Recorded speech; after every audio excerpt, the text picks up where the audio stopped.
this is our 8th or so Wikibase extension, and you are probably familiar with the problem that you have a bunch of data inside of your Wikibase, and now you want to display it inside of your wiki. There's some solutions for this already, but these are limited in what you can display there. And what we created is an extension that allows you to pull data from any SPARQL query endpoint into your wiki, and then use MediaWiki's scripting language to display this in whatever way that you see fit. So this is a relatively thin binding between SPARQL and MediaWiki, but it's extremely flexible. So this extension itself is called SPARQL. You can find it on GitHub, and you can install it on your own wiki to try it out. It's completely open source, and it is not strictly speaking a Wikibase extension, since you can install it without having Wikibase installed, and it can get data from SPARQL endpoint that is your own Wikibase, somebody else's Wikibase, or like some random Blazecraft or other SPARQL endpoint that is not Wikibase.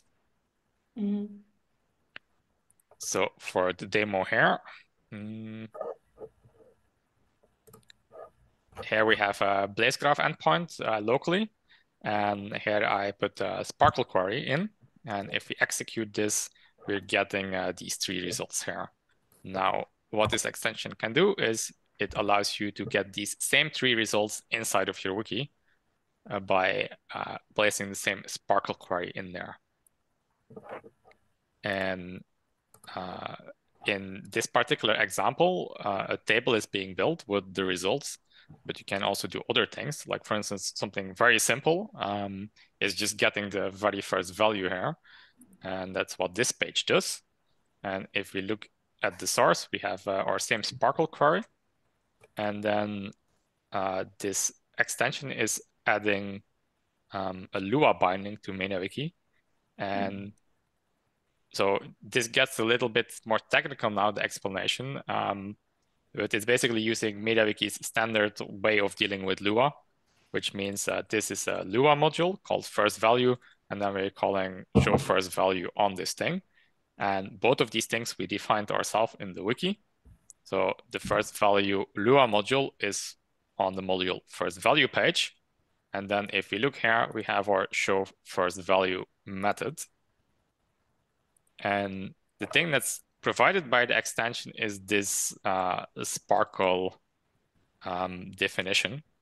So what we're calling here is provided by the extension, and it's actually executing the SPARQL query. It's sending a web request to the SPARQL endpoint, and then you get the results from the SPARQL endpoint back, and you can do with it whatever you want.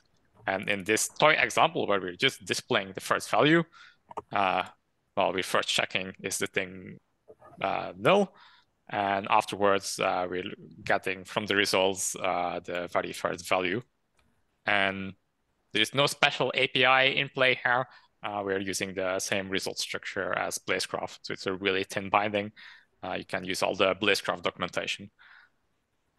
And of course, just displaying this one value here, that's not very exciting. And also, like this table, it's the same as what you get here. It's also not very exciting.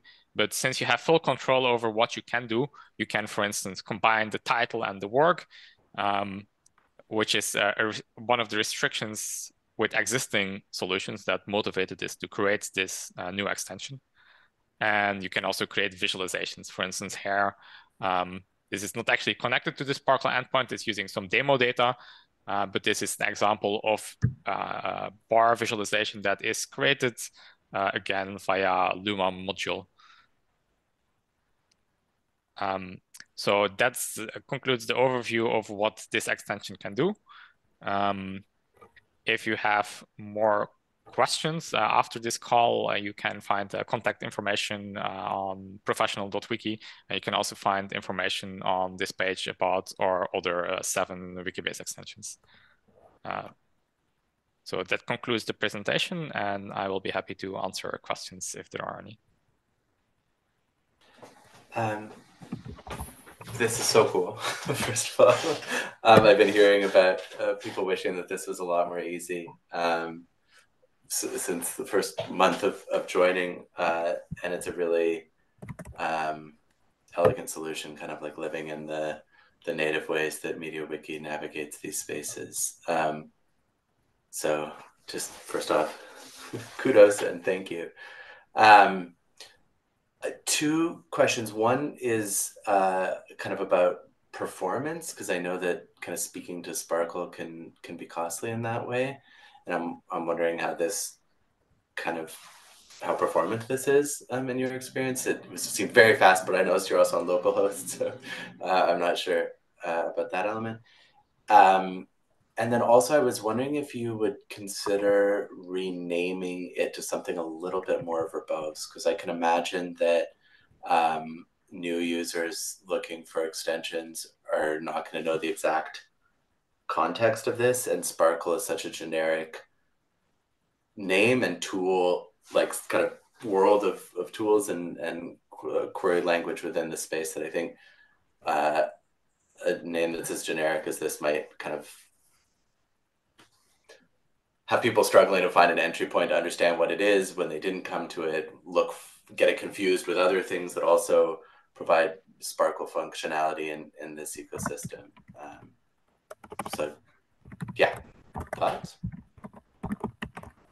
Yeah, thanks for those kind words, John, and for those suggestions. I think we still have some improvements we can make with regards to documenting and advertising this extension. Because, for instance, at the moment on this page that lists our extensions, it's not even there yet. So yeah. Regarding the performance side of it, I'd like to extend John's question and ask.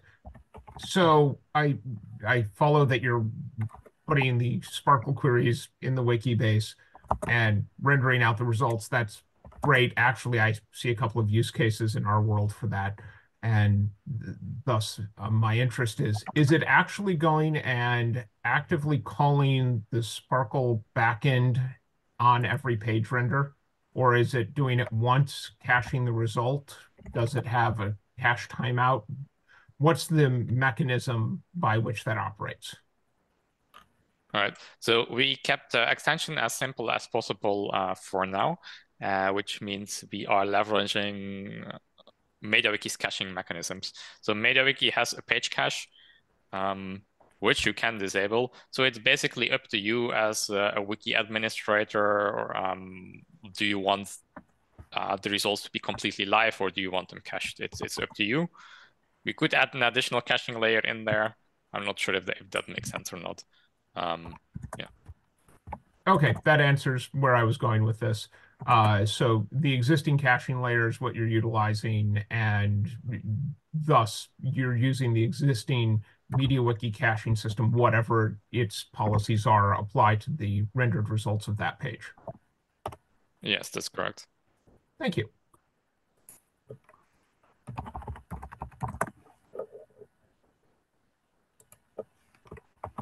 Cool.